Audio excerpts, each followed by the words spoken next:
Hello दोस्तों, स्वागत है आप सभी का हमारे YouTube चैनल पर। तो दोस्तों, क्या हुआ जब एक जहाज़ जो 41,000 फीट पर उड़ रहा था और उसका तेल ख़त्म हो गया। जी हाँ दोस्तों, ये वीडियो बहुत ही इंटरेस्टिंग होने वाला है, इसलिए इस वीडियो को आप लास्ट तक देखना। और वीडियो शुरू करने से पहले मैं आपको बता दूँ कि वीडियो एक सच्ची घटना पर आधारित वीडियो है। जी हाँ दोस्तों, तो चलिए वीडियो को शुरू करते हैं। ये घटना है 23 जुलाई 1983 की, जब एयर कनाडा का एक जहाज़ उड़ान भरने के लिए तैयार था। लेकिन आपको बता दें कि किसी भी जहाज़ को उड़ान से पहले इसकी अच्छे से चेकिंग की जाती है कि कहीं इसमें किसी तरह की कमी ना रह गई हो। 100% तसल्ली होने के बाद ही जहाज़ को उड़ाया जाता है।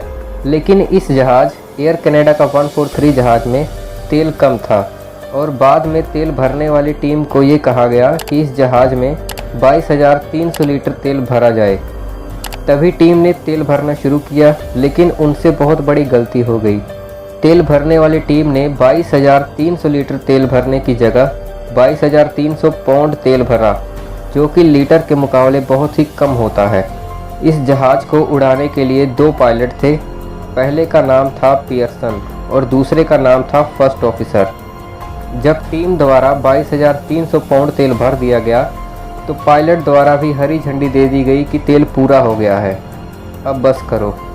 फर्स्ट ऑफिसर और पियर्सन हर रोज़ की तरह 60 यात्रियों समेत अपने एयर कनाडा 143 जहाज़ के साथ उड़ान भरने के लिए तैयार थे और अब समय हो गया था कि जब जहाज़ को उड़ाया जाए।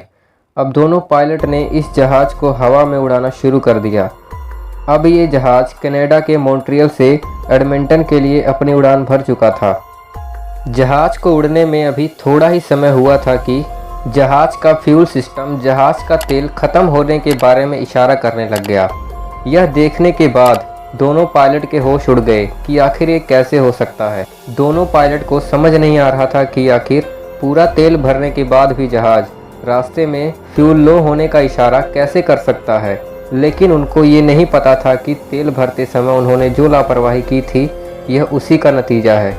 बस इतने में जहाज़ के लेफ़्ट इंजन ने काम करना बंद कर दिया। लेफ़्ट इंजन बंद होने के बाद बाकी इंजन तो अपना काम कर रहे थे, लेकिन बाकी इंजन भी कब बंद हो जाएं, यह बात कोई नहीं जानता था।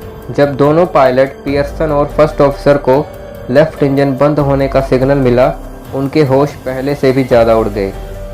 अब उनके समझ में नहीं आ रहा था कि आखिर किया जाए तो क्या किया जाए।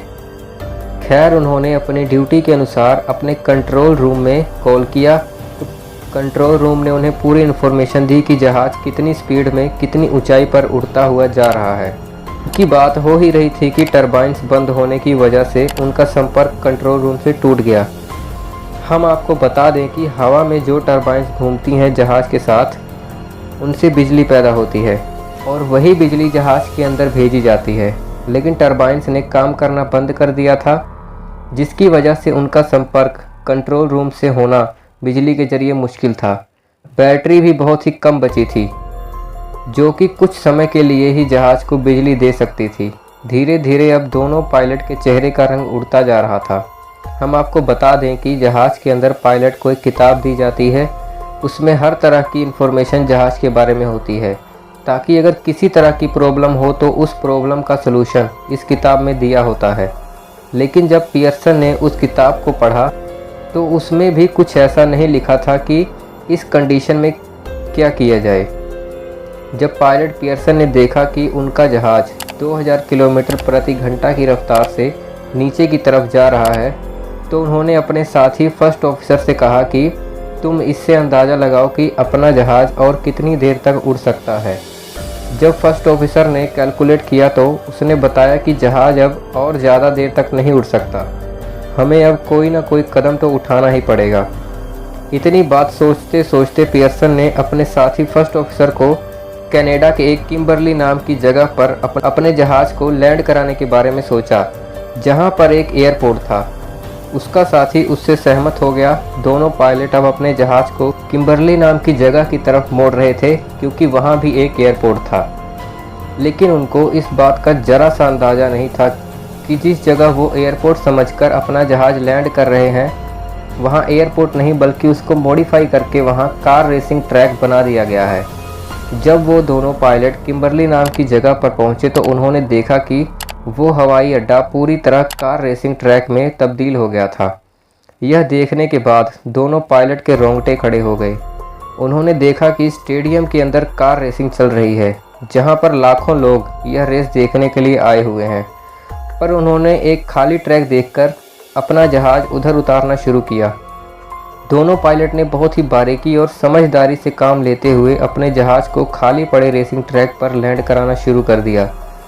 जिस पावर के साथ टायरों को नीचे लैंड कराने के लिए खोलना था, जहाज़ के अंदर से वो सारी बिजली ख़त्म हो चुकी थी, जिसकी वजह से अगले टायर नहीं खुल सके और जहाज़ का अगला हिस्सा ज़मीन के साथ जा टकराया। जहाज़ के लैंड होने के बाद भी किसी यात्री को कुछ नहीं हुआ। 60 के 60 यात्री सही सलामत थे। उसके बाद दोनों पायलट्स की गलती मानते हुए कि उन्होंने जहाज़ उड़ाने से पहले तेल चेक क्यों नहीं किया, इस गलती को मद्देनज़र रखते हुए वहां की सरकार ने पायलट पियर्सन को 3 महीने की सज़ा सुनाई और दूसरे पायलट फर्स्ट ऑफिसर को 3 हफ्तों के लिए सस्पेंड कर दिया गया। अपनी सज़ा पूरी करने के बाद दोनों जहाज़ चालकों को सरकार की तरफ से सम्मानित भी किया गया, क्योंकि दोनों पायलट ने अपनी समझदारी से काम लेते हुए जहाज़ में बैठे सभी यात्रियों को सही सलामत लैंड कराया। इस वीडियो से हमें ये सीखने को मिलता है कि कितने भी मुश्किल हालात क्यों ना हों, अपनी हिम्मत और हौसला नहीं खोना चाहिए और हमेशा दिमाग से काम लो। हर मुश्किल का हल है इस दुनिया में। तो दोस्तों, इस घटना के बारे में आपका क्या कहना है, हमें कमेंट करके बताएं।